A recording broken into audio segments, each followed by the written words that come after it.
8 दिवसापूर्वी या जिल्ह्यामध्ये काय झालं? ऊसाचं काट हाणणारा गडी, ड्रगचा व्यवसाय करणारा गडी, मळी चोरणारा गडी, बापाच्या जीवावर मोठा झालेला गडी, गोरगरिबाची घरं जाळून पुढे आलेला गडी, आया बहिणींची इज्जत लुटणाऱ्या अवलादी, आणि या अवलादीने सांगलीमध्ये थया थया नाचायला लागले. त्यांना कळलं बेट्यानो, ती बारामतीचं काय तरण्यापणी म्हातार झालेलं. तुला मत किती, आमच्या नेत्याला मत किती, तुला छटाकभर मतान ती पोस्टल मतात बेट्या तू आलाय. 40,000च्या मतांच्या फरकानं आलेल्याच्या नादाला तू लागू नये. मला या ठिकाणी बिरोबाच्या साक्षीनं सांगायचंय, बिरोबा जागृत आहे का नाही? बिरोबा जागृत असेल तर सगळ्यांनी हात वर करा. बिरोबा जागृत आहे का नाही?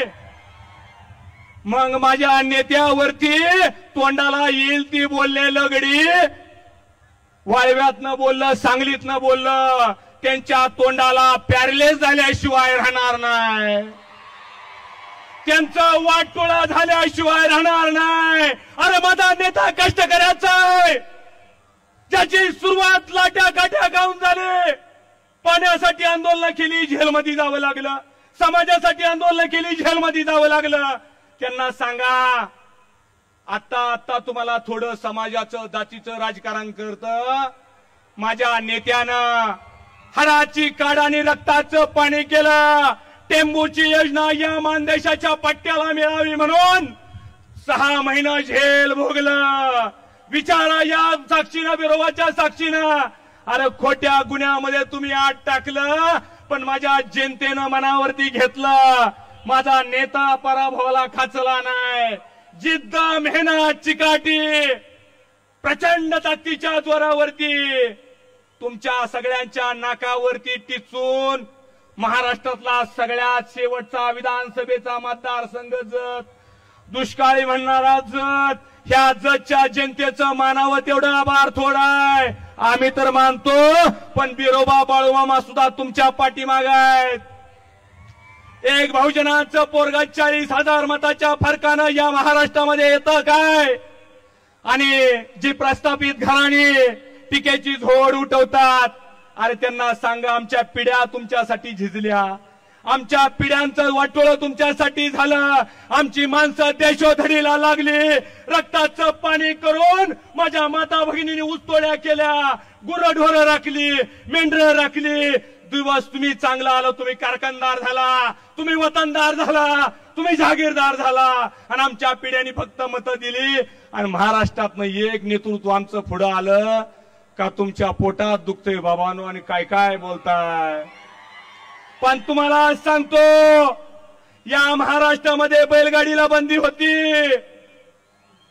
या महाराष्ट्रात सरकारच्या आदेशाला ठुकारून गोवंश वाचला पाहिजे म्हणून जाड्याच्या माळावरती पहिली बैलगाडी पळवणारा आणि त्याच घडवणारा कोण असेल तर गोपीचंदजी पडळकर साहेब आहेत मित्रांनो.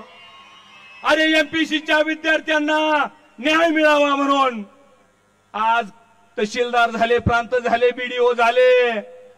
पुण्यामध्ये भर रस्त्यावरती झोपून सरकारला नाकी नवाडण्याचं काम कुणी केलं? त्या प्रस्थापित घराण्यांना सांगा, एका सर्वसामान्य घरातल्या पोरानं केलं. याचं तुम्हाला दुःख नाही मित्रांनो. या ठिकाणी दसऱ्याचं सोनं लुटत असताना उद्या आपल्या नेत्याचा वाढदिवस आहे मित्रांनो. तुम्ही एवढाच बिरोबाच्या चरणी, बाळूमामाच्या चरणी मागा की माझ्या नेत्याला उदंड आयुष्य लाभू दे, आणि नेत्याच्या हातून रंजल्याची, गांजल्याची, गोरगरिबाची, 18 पगड जातीची कामं ताकदीनं हो दे. आता सांगलीमध्ये काय केलं परवा तुम्ही बघितलं. अरे बापू बिरो वाटेगावकर आमचं आयडॉल आहेत मित्रांनो. जरी आम्ही त्यांच्या रक्ताचं वारस नसलो तर गोपीचंदजी पडळकर ह्या त्यांच्या विचाराचे वारस आहे. हे त्या घराण्याला जाऊन एकदा सांगा.